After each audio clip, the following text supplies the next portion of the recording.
அந்த இன்ஜினியர் கிட்ட கொத்தனார் ஒருத்தர் வேலை செஞ்சார். இன்னைக்கு என்ன பிரச்சனை தெரியுமா? தெருவுக்கு 4 இன்ஜினியர் இருக்கிறாரு, ஒரு சூப்பரான கொத்தனாரை தான் காணும். ஆமாங்க, அவ்வளவு பேரை பார்க்குறவங்க எல்லாம் இன்ஜினியராக தான் இருக்கிறாங்க. வேலை இருக்கோ இல்லையோ எல்லாரும் engineers, we are all engineers. அவர்கிட்ட ஒரு நல்ல வேலையாள் கொத்தனார். அவர் சொன்னார், சார் 30 வருஷம் வேலை செஞ்சுட்டேன் சார், ஊருக்கு போறேன்னா. ஏன்பா ஊருக்கு போறீங்க? 30 வருஷமா இருந்துட்டீங்க, இங்கேயே இருங்களேன். இல்லை சார், இருக்க உங்களால தானே நான் வளர்ந்தேன், என்னை விட்டுட்டு இப்படி போறேங்கிறீங்களா, நான் என்ன பண்ணுவேன்? இல்லை சார், பொண்டாட்டி பிள்ளைங்கலாம், பொண்டாட்டிக்கும் வயசாயிடுச்சு, எனக்கும் வயசாயிடுச்சு, குழந்தைங்க வளர்ந்துட்டாங்க, ஊரில் போய் ஒரு வீடு கட்டிட்டு இருந்துடலான்னு பார்க்குறேன் சார். சரி, ஒரே ஒரு ப்ராஜெக்ட்ல மட்டும் இரு என்னோட, அப்புறம் போயிடு. சார் என்ன சார், ஒரே ஒரு ப்ராஜெக்டா? வாக்குடா வாங்கிட்டேன்டா, ப்ளீஸ். ஓகே, எவ்வளோ நாள்? 90 நாள்டா. 3 மாசமா? சரி, பட்ஜெட் கொடுங்கண்ணா. அவர் பட்ஜெட் கொடுத்தாரு. அந்த பட்ஜெட்லாம் பெருசு இல்லை சார் அப்படின்ட்டு 38 நாளே வேலை முடிச்சிட்டாங்க. வேலையை முடிச்சுட்டு சாவி கொடுத்துட்டாங்க சார். அவர் சொன்னார், ரொம்ப நன்றிப்பா, 1 மாதம் 3 மாதம் ஆகணும், 1 மாதம் 8 நாளில் முடிச்சிட்டேன், சூப்பர். சரி போ, நான் சைட்டுக்கு போய் நாளைக்கு பார்த்துக்கிறேன், நாளை மறுநாள் வந்து நீ என்கிட்ட உன் ஒய்ஃபோட வந்து கொஞ்சம் உனக்கு பணம் கொடுக்க வேண்டியிருக்கு, அதை நீ பிஎஃப் எல்லாம் வாங்கிட்டு போயிடு. சரி சார்.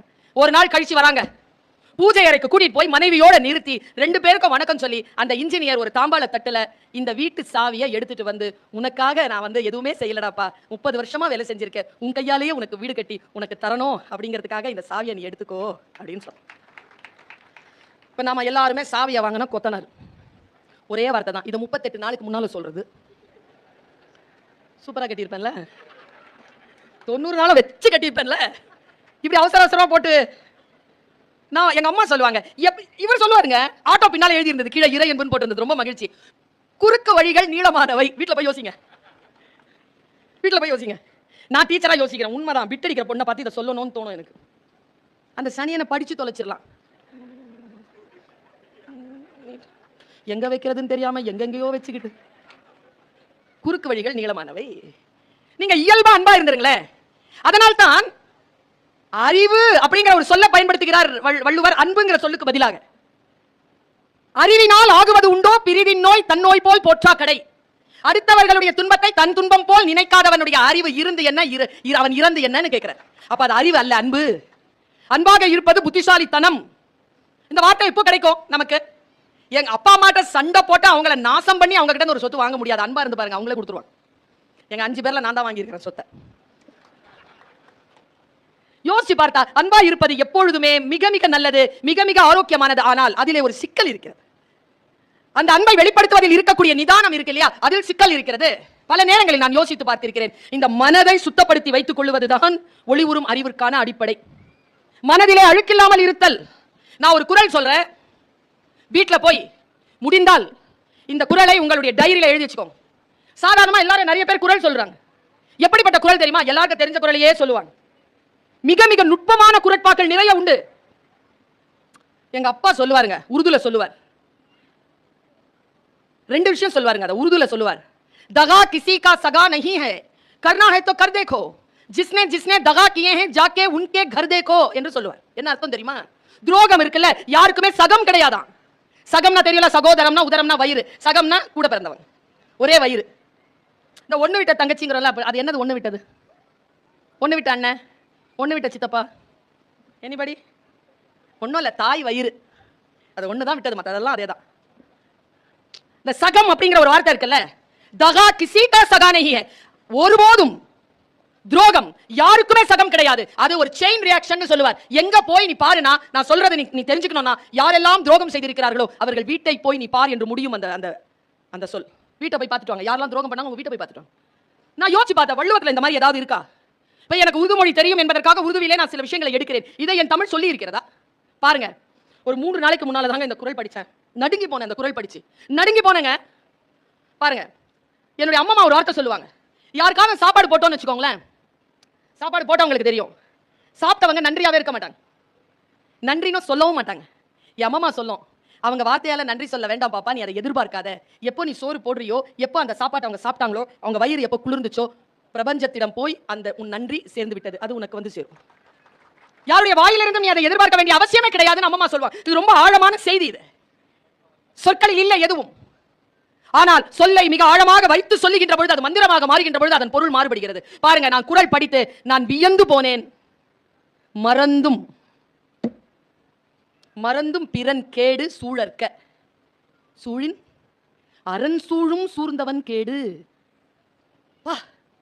யாருக்கும் மறந்தும் கூட தவறாக நினைத்து விடாதே. நீ நினைத்து விட்டால் அறம் உன்னை தவறானவள் என்று நினைத்துக் கொள்ளும், உன்னை அது சூழத் தொடங்கிவிடும் என்று பயமுறுத்துகிறது ஒரு குறள்.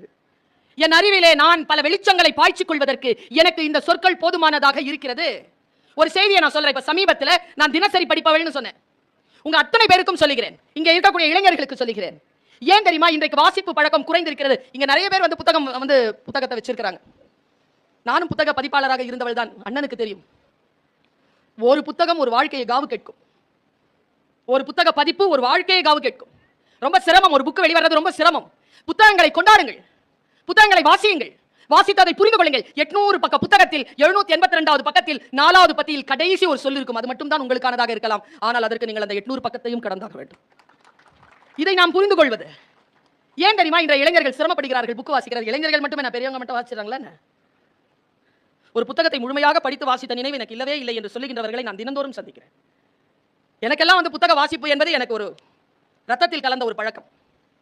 புத்தக வாசிப்பு என்பதனை நாம் எப்படி கொள்ள வேண்டும் என்பதற்காக சொல்லுகிறேன். வாசிக்கின்ற பொழுதெல்லாம் சில விஷயங்கள் நமக்கு வேறு வேறாக நினைத்தவை எல்லாம் வேறு வேறாக வந்து சேர்கிறது. இந்த புத்தகங்கள் இருக்குல்ல, இந்த புத்தகத்தை யாரும் காசு கொடுத்து வாங்கிட முடியாது, தெரியுமா உங்களுக்கு? நீங்க கொடுத்து வாங்குறீங்களா 200 ரூபா 300 ரூபா, அது புத்தகத்திற்கான அச்சுக்கூலியும் பேப்பர் கூலியும் தான். அதில் சொல்லப்பட்ட விஷயத்திற்கு நீங்கள் காசு கொடுத்து விடவே முடியாது, அதை வாங்கி விடவே முடியாது. அவ்வளவு பெரிய விஷயம் அது. அந்த புத்தகத்தை ஏன் உங்களால் வாசிக்க முடியவில்லை தெரியுமா? ஒரு ஆசிரியராக சொல்லுகிறேன். அண்ணன் சந்தோஷப்படுவார், கலெக்டர் அவர்களும் சந்தோஷப்படுவார்கள். இது ஆசிரியராக இருந்து எனக்கு 25வது ஆண்டு. இது என் வெள்ளி விழா. என் வகுப்பில் இதுவரைக்கும் யாரும் ஃபெயில் ஆனதில்லை, ஃபெயிலாக விட்டதில்லை. நாங்கள் உட்காந்து பேசி இருந்ததுங்களை உட்கார வச்சுட்டாங்களே, ஃபெயிலாக விடக்கூடாது. அந்த பொறுப்பு எனக்கு என்னன்னா, கிளாஸில் யாராவது ஃபெயில் ஆனால் டீச்சர் ஃபெயில் ஆனதான் நான் நினைப்பேன் பர்சனலாக. அப்புறம் டீச்சர்ஸ்க்கு எல்லாம் சொல்லுவேன், தயவு செய்து உங்கள் புத்தியை உங்கள் ஸ்டூடெண்ட்ஸ்க்கு கொடுத்துறாதீங்க. அவர்கள் உங்கள் அறிவை பெறுவதற்காக வரவில்லை, அவர்கள் தங்கள் அறிவை அறிமுகம் செய்து கொள்வதற்காக வருகிறார்கள். அதில் யார் பேச்சாளர், யார் ஓவியர், யார் சிற்பி, யார் நிர்வாக அதிகாரி, யார் ஒரு பெரிய அரசியல்வாதி, யார் எழுத்தாளர் என்பதனை கண்டுபிடித்து அவர்களுக்கு சொல்லக்கூடிய வேலையைத்தான் கல்வி செய்ய வேண்டும், கல்வியாளர்கள் செய்ய வேண்டும், ஆசிரியர்கள் செய்ய வேண்டும் என்று நான் அடிக்கடி சொல்வேன். ஒரு விஷயத்தை வாசிக்கின்ற பொழுது எனக்கு சில மாற்றங்கள், எனக்குள் சில மாற்றங்கள் நிகழ்கின்றன. அதை கடத்துவதற்காகத்தான் முயற்சி செய்கிறேன். நான் ஒரு விஷயத்தை வாசிச்சுட்டு இருக்கேன், என் முன்னால் ஒரு காட்சி வருது. வாசிச்சா என்ன நடக்கும் தெரியுமா? கொஞ்சம் டீட்டெயிலாக சொல்லிடுறேன். பெரியவர்கள் தயவு செய்து உங்கள் குழந்தைகளிடத்தில் நல்ல வார்த்தைகள் சொல்லிக்கொண்டே இருங்கள். இன்னொரு விஷயம், சைக்காலஜிக்கலான விஷயம். நீங்க சொல்றபடி உங்க புள்ள கேட்கவே கேட்காது. நாம கேட்டோமா? நம்மளுக்கு நம்ம புள்ள நம்ம பேச்ச. ஆனா ஒன்று, நல்ல சொற்கள் எப்போ பயன்படும் தெரியுமா? இதை பேக் பண்ணி எடுத்துட்டு போங்க வீட்டுக்கு. பேக் பண்ணி எடுத்துட்டு போங்க. எப்போ தெரியுமா உங்கள் சொல் அந்த குழந்தைக்கு பயன்படும்? அந்த குழந்தை ஏதேனும் ஒரு போராட்டத்திலோ ஒரு சவாலிலோ சிக்கிக் கொள்ளுகின்ற பொழுது அதிலிருந்து விடுபடுவதற்கு நீங்கள் இளமை காலத்தில் அதற்கு சொல்லி தந்த நல்ல விஷயங்கள் பயன்பட்டு போகும். கர்ணனுக்கு கிடைத்த மிகப்பெரிய சாபம் என்ன? உயிர் தேவைப்படுகின்ற பொழுது நீ கற்றது மறந்து போகும் என்றதுதானே. அது எவ்வளவு பெரிய சாபம். அது கற்றத நினைவிற்கு வர வேண்டுமா இல்லையா? நான் நடுங்கி போறேங்க. இறையன்பு சார் புக்க படிக்கும் பொழுது நான் சத்தியமா சொல்றேன், அவர் பேச்சுக்காக நான் படிச்சுட்டு முடிச்சிட்டு உணர்ச்சி வசப்பட்டு அவருக்கு நான் மெசேஜ் தான் போட்டிருக்கேன். அண்ணா நீங்க ரொம்ப நாள் நல்லா இருக்கணும். நான் எத்தனை செய்திகளுங்க. யாருக்குங்க அந்த தாய்மை குணம் வரும்? இதை நான் சொல்லிட்டேன்னா இவன் உருப்பட்டுருவாங்கிறதுனாலேயே சொல்லாமலேயே பல ரகசியங்களை மறைத்து வைத்த வஞ்சக சூழ்நிலையிலிருந்து மாறுபட்டு உலகம் உய்ய வேண்டும் என்பதற்காக நல்ல கருத்துக்களை சொல்கின்றவர்களை நாம் பாராட்ட வேண்டுமா இல்லை? தான் புகழ் பெற வேண்டும் என்பதற்காக மக்களை கேடு செய்யாமல், தனக்கு புகழ் வரவில்லை என்றாலும் பரவாயில்லை, மக்கள் நன்மையாக இருக்க வேண்டும் என்பதற்காக பாடுபடுகின்றவர்களை நாம் கொண்டாட வேண்டுமா இல்லையா? நாங்கள் எல்லாருக்கும் சொல்றேன், புத்தக கண்காட்சியெல்லாம் பார்க்குறேன். பிரபலமானவர்கள் பேசுவதற்காக வந்தால் காலையிலலாம் வர முடியாது. ஒரு ஃபோனில் சொன்னதை நான் கேட்டுச்சு, காலையில் வாங்க. பிரபலமானவர்கள் பேசுவதற்காக வந்தால் எல்லாரும் கூடி நின்று கேட்குறீங்க. நான் ஒன்று சொல்றேங்க, ரகசியத்தை சொல்கிறேன். பைபிளில் இருக்கின்ற சொல், காது இருக்கின்றவர்கள் கேட்க கடவீர்கள். என்ன சொல் தெரியுமா? அது ஆர்ப்பாட்டமே இல்லாமல் சைலண்டாக பேசுவாங்க சில பேர். நகைச்சுவையா ஆர்ப்பாட்டமா அலங்காரமா பேசுகின்றவர்களை காட்டிலும் நம் வாழ்க்கையை புரட்டி போடுகின்ற மந்திரச்சல் அந்த அமைதியாக பேசுகின்றவர்கள் வாயிலிருந்து வரக்கூடும். கேட்டுக்கொள்ளுங்கள். எது பேசினாலும் மேடைன்னு ஒன்று போட்டு பேச சொல்றாங்களே, கேட்டுக்கொள்ளுங்கள். ஒரு வினாடி இல்லாமல். அந்த குணம் தான் ப்ராசஸ். அதுக்கு பேர் தான் எஜுகேஷன், அதுக்கு பேர் தான் ப்ராக்ரஸ். கேட்டுக்கோங்க. போர் அடிக்கிற மாதிரி இருந்தாலும் கேட்டுக்கோங்க. ஏனென்றால் நாம் எல்லாத்தையும் என்டர்டைன்மெண்டா பார்க்கிறோம். என்டர்டைன்மெண்டா பார்க்காம கேட்டு கேட்டு பழகி போனால் என்ன நடக்கும்னு சொல்றேன். ஒரு விஷயம் ஒன்றாக காட்சிப்படுத்தப்படுகின்ற பொழுது அது வேறு ஒன்றாக உங்கள் வாழ்க்கையில் புரிந்து கொள்ளுகின்ற நிலை வருகின்ற பொழுது நீங்கள் உங்களையும் அறியாமலேயே ஒரு தளத்திற்கு உயர்வீர்கள். இப்போ நான் ஒரு செய்தி சொல்றேன், சாதாரண செய்தி. ஒரு நாயை வளர்த்தார் ஒருத்தர், 7 வருஷம் வளர்த்தார். ஹார்ட் அட்டாக் அவருக்கு. நாய் தான், மனைவி இல்லை, குழந்தைகள் இல்லை, யாரும் இல்லை. அந்த நாய் போய் பக்கத்து கதவை தட்டி முதலாளிக்கு ஹார்ட் அட்டாக்ன்றதை சொல்லுது. பக்கத்தில் இருந்து வந்து ஆம்புலன்ஸ் ஃபோன் பண்ணுறாங்க. ஆம்புலன்ஸ் வந்து ஆளை தூக்கி ஆம்புலன்ஸில் போட்டுட்டு வண்டி போயிடுச்சு. நீங்கள் சொல்லுங்கள், வண்டியில் நாய் ஏற்றுவாங்களா? நாய் பின்னால் ஓடுதுங்க. இது தினத்தந்தியில வந்த ஒரு செய்தி. நாய் ஓடுது, 8 கிலோமீட்டர் ஓடி இருக்குங்க. ஆம்புலன்ஸ் தெரியும்ல எவ்வளவு ஃபாஸ்டா போகும். அவ்வளவு டிராபிக்ல அந்த அந்த ஆம்புலன்ஸை விடாம துரத்திட்டு போகுதுங்க அந்த நாய். போன உடனே என்ன பண்றாரு, ஒரு 8 கிலோமீட்டர் போனதுக்கு அப்புறமா அந்த வண்டி டிரைவர் ஓரப்படுத்துறார் தன்னுடைய ஆம்புலன்ஸை. இறங்கி பின்னால கதவு திறக்கிறார், நாய் உள்ள ஏறிடுச்சு. இவ்வளவுதான் செய்தி. இப்ப as a motivator, as a teacher, as a woman, நானும் அதை படிக்கிறேன், நீங்களும் அதை படிக்கிறீங்க. எனக்கு வருகின்ற காட்சி என்ன தெரியுமா? 2 காட்சி எனக்கு வருது. உங்களுக்கு என்ன வருதுன்னு எனக்கு தெரியாது. 2 காட்சி எனக்கு வருது. கரெக்டா இருந்தா அக்னாலஜ் பண்ணுங்க. ஒன்று, அவருக்கு ஃபர்ஸ்ட் எய்டுக்கு முதல்ல தூக்கிட்டு போய் ஆம்புலன்ஸ்ல போடும்போது ஹார்ட் அட்டாக்ல வந்தவங்களுக்கு உணர்வு இருக்கு, ஒரு மதமான பய சூழ்நிலை வரும். எப்போ வண்டி நிறுத்தி அந்த நாயை உள்ள விட்டாங்களோ, அந்த நாயினுடைய முகத்தை பார்க்கின்ற பொழுது ஒருவேளை அவருக்கு விரைவில் குணமாவதற்கான வாய்ப்பு இருக்கு. சரியா? இது நம்பர் 1. as a motivator நான் சொல்றேன். எதுங்க அந்த டிரைவரை, அதுவும் ஆம்புலன்ஸ் டிரைவருங்க, ஹார்ட் அட்டாக் வந்திருக்கு, வெரி மேசிவ் அட்டாக். எது அந்த டிரைவரை ஓரங்கட்ட நிறுத்த வச்சிருங்க? அந்த நாயினுடைய சின்சியாரிட்டி, அந்த நாயினுடைய பேரன்பு. நான் சொல்றேன், அந்த சின்சியாரிட்டிலையும் அந்த கமிட்மெண்ட்லையும் நீங்க ஓடுனீங்கன்னு வச்சுக்கோங்களேன், எந்த ஆம்புலன்ஸ் டிரைவரா இருந்தாலும் வண்டியை வந்து ஓரப்படுத்தி நிறுத்துவார். எந்த மூடப்பட்ட எமர்ஜென்சி கதவும் உங்களுக்காக திறக்கப்படும். இதை நான் புரிகிறேன், இது எனக்கு புரிகிறது. உங்ககிட்ட இருக்கக்கூடிய கமிட்மெண்ட் தான் உன்னை அடுத்த நிலைக்கு கொண்டு போகும் என்று எனக்கு புரிகிறது. அதை உங்களுக்கு நான் கடத்துகிறேன். எல்லார்கிட்டையும் சொல்லுவாங்கல்ல, நிலவுல கால் வச்சது யாரு? யாரு யார் சொன்னா? Edwin C Aldrin. அவர் பேர் எட்வின் சி ஆல்ட்ரின். அவர் கிடையாது கால் வச்சது, ஆம்ஸ்ட்ராங் தான் கால் வச்சாரு. ஆனால் வாய்ப்பு தரப்பட்டது ஆல்ட்ரினுக்கு. ஆனா ஆல்ட்ரின் ஏன் கால் வைக்கல தெரியுமா? அவரது எல்லாம் தியரி. 12 வருஷமா தியரியிலே இருந்தார். குதிக்கலாமா வேணாமா 5 செகண்ட் யோசிச்சாரா? பக்கத்துல இருந்த Armstrong, now the next person shall pass அப்படினோட டக்குன்னு கால் வச்சான். கால் வச்சவன் பேர் வரலாறு. அந்த 5 செகண்டுங்க வாழ்க்கை.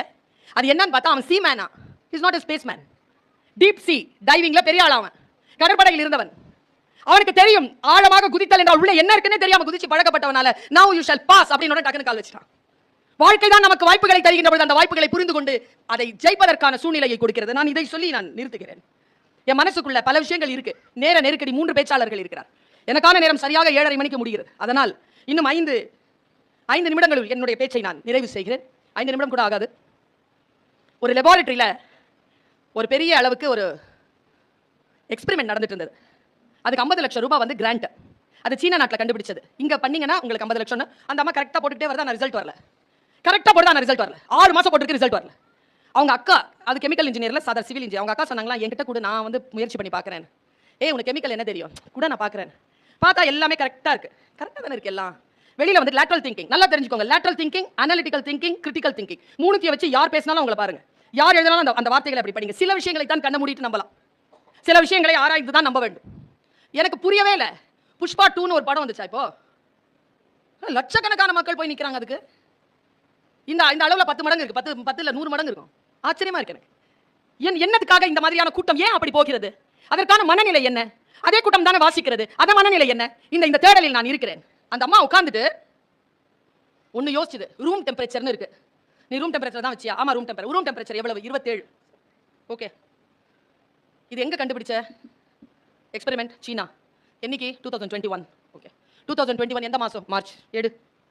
2021 மார்ச்ல எந்த இடம்? அந்த இடத்துக்கு போய் அங்க ரூம் டெம்பரேச்சர் என்னன்னு பார்த்தா 36 வெய் வரும்.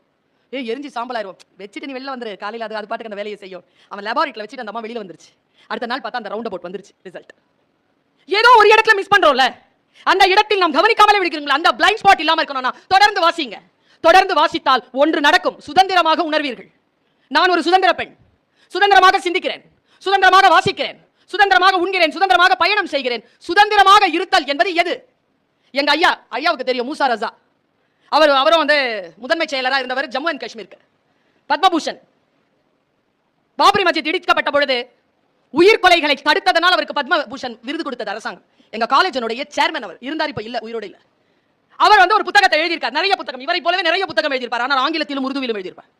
அந்த புத்தகத்தை வாசிக்கின்ற வாய்ப்பு, அதிலிருந்து ஒரே ஒரு விஷயத்தை மட்டும் கடத்திட்டு போயிற விருதுநகர் புத்தக திருவிழாவில் இதை சொன்னேன். இன்றைக்கு தென்காசியில் பொதிகையிலும் அதை சொல்லுகிறேன். ஏனென்றால் எந்த ஒரு விடியலும் தெற்கில் இருந்து தானே அந்த பக்கம் போகிறது. இந்த பக்கம் விடிந்தால் அந்த பக்கம் விடுகிறது. இங்கிருந்து தான் எங்க அம்மா தூத்துக்குடிக்காரங்க. இந்த விடியலும் இங்கிருந்து தான் புறப்பட்டு வந்திருக்கிறேன். பாருங்க, நிலவுக்குள்ள சாப்பாடு வைப்பாராம் நவாபு ஜம்முல. அப்ப அந்த பட்டுக்குருவி சண்டை நடக்குமா. ஒரு இவ்வளவுதான் இருக்குமா அந்த குருவி, கலர்ஃபுல்லா இருக்குமா கொண்ட ஒரு குருவினுடைய வேலை 5 லட்சம் ரூபாய் அப்போவே. 2 பேரை வச்சுக்கிட்டு இருப்பாங்களா, 2 நவாபுகள். சண்டை நடக்குமாங்க. சாப்பாடெல்லாம் முடிச்ச அப்புறமா வனமாமிசம் தான் அன்னைக்கு சாப்பாடு. வனமாமிசங்களை முடித்து விட்டு அந்த பட்டு துண்டுல வச்சு 2 குருவியும் சண்டைக்கு விடுவாங்களாங்க. அவ்வளோ பயிற்சி பண்ணியிருக்குமா. நம்ம கோழி சண்டை மாதிரி, சாரி சேவல் சண்டை மாதிரி. கோழி குஞ்சுகள் அடிக்க வரும்போது தான் சண்டை போடும். சேவல் தான் சும்மா இருக்கிற சேவலோட சண்டை போடும். சரியா? இது சேவல் சண்டை. அந்த மாதிரி பட்டுக்குருவி சண்டையில அது என்ன பண்ணுமா, ஒருத்தரோட ஒருத்தர் அடிச்சுக்கிட்டு ரத்த கலை ஆகும்ல. அப்ப எந்த குருவி அடிக்கிறதோ, அடி வாங்குற குருவிக்கு, அடிச்ச குருவிக்கு காசு இப்படி போடுவாங்களாம். 100 ரூபாய் காசு இப்படி போடுவாங்களா, கட்டு வச்சுட்டு இப்படி போடுவாங்க. அவ்வளவு ரூபாய் சம்பாதிப்பாரு அந்த நவாபு. ஜெயிச்சிருச்சு ஒரு குருவினா, அந்த சின்ன குருவி இருக்குல்ல, அந்த தோத்த குருவி அப்படியே உட்காந்துருமாங்க. ரத்த கலரில் அப்படியே உட்காந்துருமா. அடிச்ச குருவி இருக்குல்ல, அப்படி நிமிந்து அப்படி நடக்குமா. அப்படி பார்க்கும் போதெல்லாம் காசு போடுவாங்க. அது பயிற்சி. அப்படி ஜெயிச்சா அப்படி நடிக்கணும்ட்டு. அது நேரம் அதுக்கு ஜெயிச்ச குருவிக்கு 1 லட்சம் ரூபாய் பரிசு, ஒரு தங்கக்கூடு, கிவி பழம், கழுத்துல ஒரு செயின், ஒரு பட்டாடை எல்லாம் கொடுத்து அதுக்கு கூண்டுல உட்கார வச்சிருவாங்களா. தோத்த குருவி இருக்குல்ல, அதுக்கு என்னடா தண்டனை நான் அவர் எழுதுறார் இல்ல, அந்த குருவியினுடைய கொண்டை இருக்குல்ல, அந்த கொண்டையை வெட்டிடுவாங்க. அதான் மேட்ரு, சோகமே அதான். கொண்டையை வெட்டிட்டு குற்றுயிரும் குலையுருமாக இருக்கக்கூடிய அந்த பறவையை பார்ப்பாங்களா, அது பறக்கிறதுக்கு தயாரா இருக்கான்னு. அது சிறகுகளை கொஞ்சம் விரிக்கும் பொழுது கொஞ்சம் காற்றாட அதை வச்சு பறக்க விட்டுருவாங்களா வெளியில. அந்த நவாபு மறுபடியும் 5 வருஷத்துக்கு டோர்னமெண்ட்க்கு வரக்கூடாது. இதான் தண்டனை. அவர் எழுதி முடிப்பாருங்க, நான் 1 லட்சம் ரூபாய் பரிசும் பல பரிசு பொருட்களும் பெற்றுக்கொண்டு வெற்றி கொண்டு தங்க குண்டை பரிசாக பெற்றுக்கொண்ட அந்த பட்டுக்குருவிக்காக வருத்தப்படுகிறேன். தன் கொண்டை அறுபட்டாலும் இரத்த கிளறி ஆனாலும் தான் விரும்பிய சுதந்திரத்தை பெற்றுக்கொண்ட அந்த தோற்ற குருவிக்காக நான் சந்தோஷப்படுகிறேன் அவர் எழுதியிருப்பாருங்க. எதை வேண்டுமானாலும் இழந்து விடலாம் என் தமிழ் மக்களே, சுதந்திரத்தை மட்டும் இழந்து விடாதீர்கள். அந்த சுதந்திரமான அறிவுதான், சுதந்திரமான மனப்போக்குதான் ஒளி ஊறும் அறிவாக நம்மை வானத்திலே சிறகு விரித்து பறக்க செய்யும். நான் பறந்து கொண்டிருக்கிறேன், வானம் காத்திருக்கிறது. பாருங்கள், சேர்ந்து பறப்போம். வாய்ப்புக்கு மகிழ்ச்சி. மீண்டும் சந்திப்போம். நன்றி, வணக்கம்.